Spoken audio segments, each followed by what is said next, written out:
और जहाँ तक डेयरी फार्म का है और बफेलोज़ का है, मैं हमेशा से गांव से, एग्रीकल्चर से और एनिमल से जुड़ा रहा हूँ, तो ये मेरा एक शौक़ भी था। इसमें बहुत बड़ा प्रॉब्लम क्या है, मिल्क को अगर हम समझते हैं तो जो भी सफ़ेद है वो मिल्क है। तो उस कंसेप्ट में लोग मिल्क में बहुत ज़्यादा करप्शन हो रहा है। तो एक फ़ौजी हूँ और फ़ौजी बंद करने या पीछे हटने का सोचता नहीं है, तो उसी प्रिंसिपल पे मैं चल रहा हूँ अभी। बफेलो का विद लेबर एंड फीड अगर मिला लिया जाए तो अराउंड 200-250 के बीच में पर डे का कॉस्ट आता है। नमस्कार भाइयों, इंडियन फार्मिंग टेक्निकल चैनल में आपका एक बार फिर से स्वागत है। दोस्तों, आज हम एक ऐसे बिजनेस मॉडल के बारे में बात करने वाले हैं जो हज़ारों साल से चला आ रहा है, आगे भी चलता रहेगा। अगर कंपटीशन की बात करें तो दूर दूर तक इसमें कोई भी कंपटीशन नहीं है। वहीं उसके बाद भी कुछ किसान भाई इसमें लाख रुपए गंवा रहे हैं, वहीं कुछ किसान भाई इससे लाख रुपए कमा भी रहे हैं। तो दोस्तों, आज की इस वीडियो में आपको ऐसे एक सक्सेसफुल डेयरी फार्मर से मिलाएंगे जो हर महीने हज़ारों नहीं बल्कि लाख रुपए कमा रहे हैं। अगर आप भी सक्सेसफुल डेयरी फार्मर बनना चाहते हैं तो ये वीडियो आपको बहुत इंपॉर्टेंट होने वाली है, खासकर उन भाइयों के लिए जो डेयरी फार्म स्टार्ट करना चाहते हैं। तो चलिए वीडियो शुरू करते हैं। अगर आप चैनल पे पहली बार हैं तो चैनल को सब्सक्राइब करें, वीडियो को लाइक करें। तो चलिए वीडियो शुरू करते हैं। सर, सलाम वालेकुम। वालेकुम अस्सलाम। कैसे हैं सर? बिल्कुल ठीक, आप कैसे हैं? मैं भी ठीक हूँ सर। थोड़ा सा अपना और अपने फार्म का परिचय दीजिए। हम लोग कहाँ पे खड़े हैं, क्या फार्म की लोकेशन हुई सर? ये फार्म सलापुर में है और मेरा नाम गुलफाम ज़कारिया है जी। और ये फार्म हम लोगों ने अब से 6 साढ़े 6 साल पहले शुरू करा था। और इस फार्म में बेसिकली काउज और बफेलोज का मिक्स है। जी जी। और ये है। थोड़ा सर आपकी जो जर्नी रही इससे पीछे की वो भी लोग जानना चाहेंगे। आप इससे पहले क्या कर रहे थे?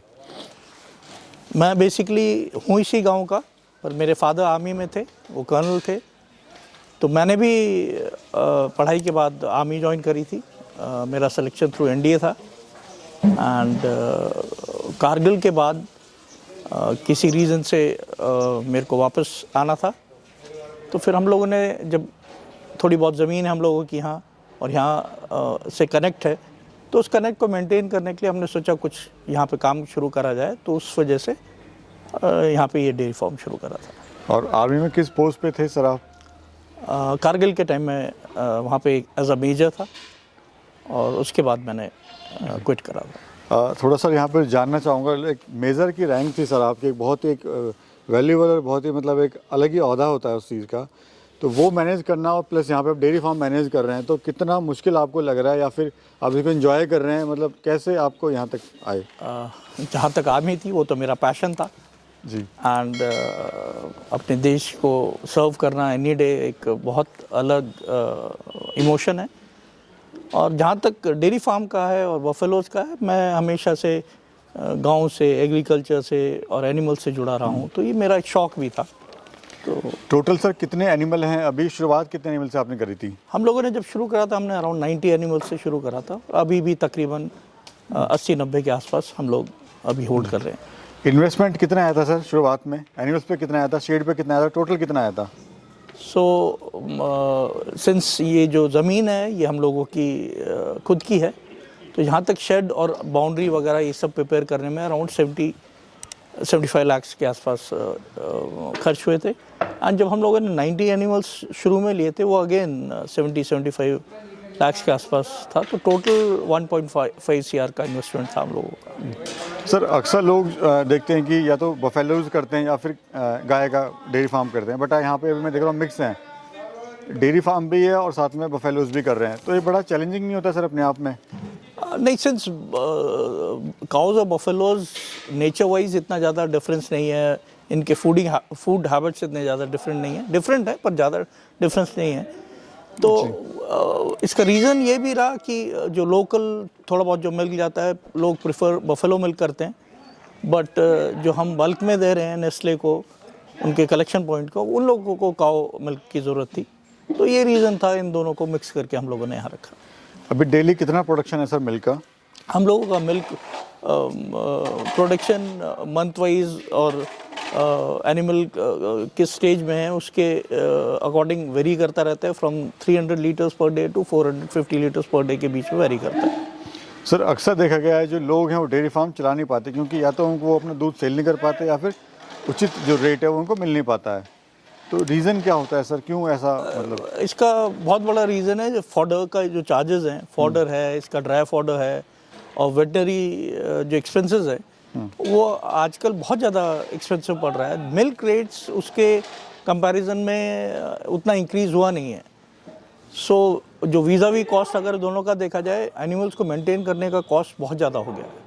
तो दैट इज़ एक रीज़न जिसकी वजह से इतना सक्सेसफुल प्रोजेक्ट रहा नहीं है। काफ़ी जो आसपास के मेरे जानने वालों के प्रोजेक्ट्स हैं उन लोगों ने बंद कर दिए हैं। सर मार्केटिंग बहुत बड़ा इश्यूज़ है इसमें, और तो किस तरह से लोग, अगर अपना एक्सपीरियंस बताइए, किस तरह से लोग जो है मार्केट बनाएं अपनी, और कहाँ सेल वगैरह करें ताकि उनको जो फार्म है प्रॉफिट में जाए। इसका जो मार्केटिंग है, अगर हम लोग इस समझते हैं ऑलमोस्ट एवरी हाउस होल्ड को दूध की ज़रूरत पड़ती है, तो मार्केट पर से की प्रॉब्लम नहीं है, पर इसका जो डिस्ट्रीब्यूशन सिस्टम है हम लोगों का ऑर्गेनाइज नहीं है। जैसे जो छोटे डेयरी फार्म्स वगैरह हैं, अगर वो रिटेल में जाते हैं या फिर एक क्वांटिटी सेल करते हैं, तो वो सिंस ऑर्गेनाइज नहीं है, मनी फ्लो और मनी वापस आने का सिस्टम बहुत ज़्यादा डिसऑर्गेनाइज्ड है। तो इस बेस में क्या होता है, काफ़ी पैसा वापस रिकवर नहीं होता है। दूसरा इसमें बहुत बड़ा प्रॉब्लम क्या है, मिल्क को अगर हम समझते हैं तो जो भी सफ़ेद है वो मिल्क है। तो उस कंसेप्ट में लोग मिल्क में बहुत ज़्यादा करप्शन हो रहा है। इसमें पानी मिल रहा है। बाकी आप लोग सोशल मीडिया में देखते हैं क्या क्या इसके साथ हो जाता है। तो वो ट्रस्ट वाला जो फैक्टर है वो बहुत ज़्यादा डिमिनिश कर गया है।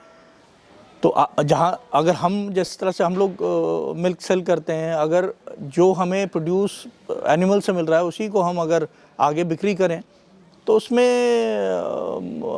कॉस्ट जो है उसका वो रिकवर नहीं हो रहा है, और जो लोग उसको उसमें करप्शन करके कर रहे हैं उसकी वजह से आगे ट्रस्ट फैक्टर ख़त्म हो गया। Right sir, right. तो एक प्रॉब्लम ये है। अभी खाने में सर आप मेरे को क्या दे रहे हैं, लाइक ग्रीन फॉडर में क्या दे रहे हैं और ड्राई में क्या दे रहे हैं? ग्रीन फॉडर हम लोगों के जो फील्ड्स हैं वहाँ से ज्वार आती है, बरसी में आ जाती है, और अभी जो गन्ना कट रहा है उसके अगोले आ जाते हैं, तो ग्रीन में ये आ जाता है। ड्राई में गेहूं का हम लोगों के पास भुस रहता है। फिर अभी जैसे पैडी कट रहा है तो उसका पुराली आ रही है, तो ये उसमें हो जाता है। बाकी चोकर हुआ, चने की चूरी हुई, ये सब हम लोग एज ड्राई फॉडर मार्केट से खरीद के इसको सप्लीमेंट करना। सर शुरुआत में आपको इसमें समस्याएं क्या क्या आई थी जब आपने काम स्टार्ट किया था? तो शुरू में जब एनिमल्स वगैरह आए थे तो सबसे बड़ा फैक्टर क्या होता है, उसको समझने में, उसके लिविंग हैबिट्स में, कैसे बीमार होता है, क्या होता है, फिर वो एनिमल खाली नहीं रह जाए। तो ये सारी चीज़ें विद टाइम ही आदमी सीख पाता है। आप कितना ही उसको थ्योरी में पढ़ लीजिए, कुछ लीजिए, बट द प्रैक्टिकल प्रॉब्लम्स होती हैं वो वंस आप उसके साथ रहने लगे, उसमें इंटरेस्ट लेने लगे, जब भी आप उसको कर पाते हैं, कर पाएंगे। सर एक बात मैं जानना चाहता हूँ कि कभी आपको लगा कि फार्म बंद कर दो, कभी ऐसा लगा? नहीं। जैसे आपने शुरू में पूछा था मेरा बैकग्राउंड क्या है, तो एक फ़ौजी हूँ, और फ़ौजी बंद करने या पीछे हटने का सोचता नहीं है, तो उसी प्रिंसिपल पे मैं चल रहा हूँ अभी। जी। टोटल लैंड कितनी है सर आपकी? जो यहाँ फार्म में, डेयरी फार्म में यूज़ करा है, ये करीब 8 बीघे का खेत था जिसको हम यहाँ यूज़ कर रहे हैं अभी। और टोटल फार्म का एरिया कितना है सर? 8 बीघे का है। 8 बीघे का। 8 बीघे नहीं, ये फार्म कितने में आपने बनाया हुआ है? 8 बीघे। 8 बीघे में, हाँ। और वैसे टोटल लैंड कितनी है सर? हम लोगों की यहाँ पे लैंड करीब 70 बीघा है। सर लोगों के मन में अक्सर डाउट रहता है जो डेयरी फार्म स्टार्ट करना चाहते हैं कि गाय से करें कि भैंस से करें। अगेन क्या कहना चाहेंगे? जी, इस पे डिपेंड्स आप आगे किसको दे रहे हैं, वहाँ आपका मार्केट क्या है। तो जहाँ तक बफेलो मिल्क है, सिंस इसमें फ़ैट कंटेंट ज़्यादा होता है, आजकल लोग हेल्थ अवेयरनेस फैक्टर बढ़ रहा है, प्लस ट्रेडिशनली ऑल्सो हम लोगों के यहाँ गाय का जो मिल्क है वो ज़्यादा यूज़ होता है। तो इट विल टोटली डिपेंड कि आप किसको बिक्री कर रहे हैं और डिमांड क्या है जी। तो और कोई फ़र्क इसमें है नहीं।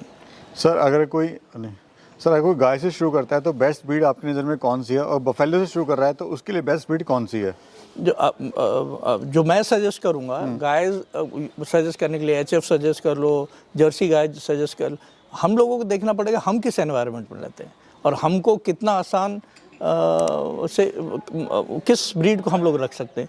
जो क्रॉस ब्रीड्स हैं, जितनी भी ये बाहर की ब्रीड्स हैं, उनके साथ जो दोगली गाय जिसको हम बोलते हैं, जो इंडियन ब्रीड्स के साथ क्रॉस करने के बाद वो कोई भी होगी, वो ज़्यादा स्टडी होगी, वो ज़्यादा आसान हमारे यहाँ के मौसम में, यहाँ के फीड पर ज़्यादा आसानी से हम उसको पाल सकते हैं।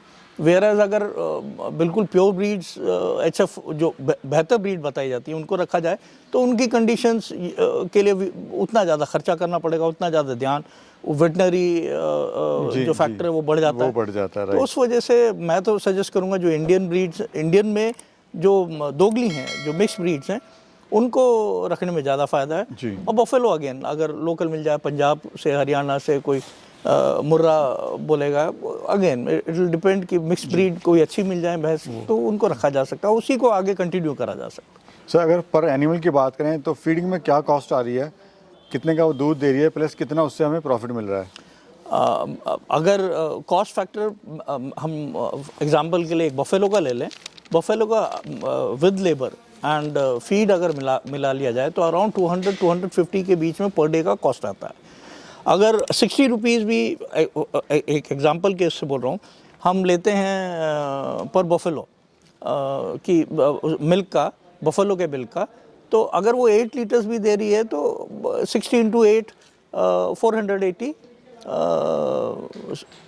रुपीज़ का वो आ रहा है। एंड उस पर एक्सपेंस 250-300 के आसपास का एक्सपेंस पड़ रहा है। पर वो जब भी पॉसिबल है जब आपका सभी एवरेज जो 8 लीटर्स कर है, 8 लीटर मेंटेन करना बफेलो 20-25-30 बफेलोज के बहुत बड़ी बात हो जाती है। तो वो अगर उतना 8 लीटर्स मेंटेन करा जाए तो प्रॉफिटेबल है। और चैलेंज ऑफ द वेदर ये एक बहुत बड़ा इशू है जी। हम जहाँ हम हैं अभी मेरठ में, तो यहाँ पे एक्सट्रीम वेदर है, विंटर्स एक्सट्रीम होते हैं, summer period for about 2-2.5 months बहुत ज़्यादा गर्मी होती। तो ये दो पीरियड्स हैं जिनको बहुत ज़्यादा एहतियात से और सावधानी से निकालना पड़ता है। एंड अगर ध्यान दिया जाए तो ये पीरियड भी निकल जाता है। अभी कितनी लेबर है टोटल सर फार्म पे? मेरे पास 9 आदमी काम कर रहे हैं। सर आपने तो काफ़ी अच्छा खासा इसमें इन्वेस्टमेंट किया हुआ है। अगर कोई गरीब किसान है जिसके पास कम पैसा है, वो कैसे शुरुआत करे? क्या उसको शुरुआत करनी चाहिए या फिर नहीं करनी चाहिए? नहीं, कोई भी काम ऐसा नहीं होता है कि अगर बाकी लोग फेल हो रहे हैं आप भी होंगे, मैं इस चीज़ को नहीं मानता। छोटे लेवल पे अगर आदमी शुरू करता है तो ये देखे कम से कम 2 या 3 एनिमल्स के साथ शुरू करे। एंड वो इस तरह से उनको मेंटेन करके चले कि एक स्पेसिफिक क्वांटिटी उसको मिल्क मिलता रहे। और अगर उसको मेंटेन करके चलता है और अपने आप करता है, जैसे छोटे लेवल से शुरू करता है, खुद मेंटेन करता है, लेबर की उसको ज़रूरत नहीं पड़ती है, या घर में बेटा है या लोग हैं जो और उसका इन्वेस्टमेंट शेड में और बाकी चीज़ों में नहीं है, तो 2 या 3 एनिमल्स के साथ भी वो अपनी फैमिली को सस्टेन कर सकता है। जी। और फ्यूचर प्लान क्या है सर अभी आपका? जी, फ्यूचर प्लान क्या है सर अभी आपका? एज ऑफ नाउ हम लोग आगे जो पहले प्लान करा था हम लोगों ने, पास्चराइजिंग प्लस फिर मिल्क पाउडर और बाय प्रोडक्ट्स का सोचा था कोविड से पहले। कोविड में समय हम लोग होल्ड कर गए थे। उसके बाद जो मार्केट है हम लोग ब्रेक इवन पे चल रहे हैं, तो इतना ज़्यादा कॉन्फिडेंस डेवलप नहीं हुआ। पर अगर लगता है आगे तो हम लोग बाय प्रोडक्ट्स में जाना चाहेंगे। Thank you so much sir. Thank you, आपने समय दिया और बहुत अच्छी जानकारी हमारे किसान भाइयों को दी, उसके लिए बहुत बहुत शुक्रिया आपका। हमारे एक्सपीरियंस से अगर किसी को मदद मिलती है तो I will be very happy. और मेरा नंबर आप डाल सकते हैं जस्ट इन केस कोई और बात करना चाहता है, they can talk. Thank you so much.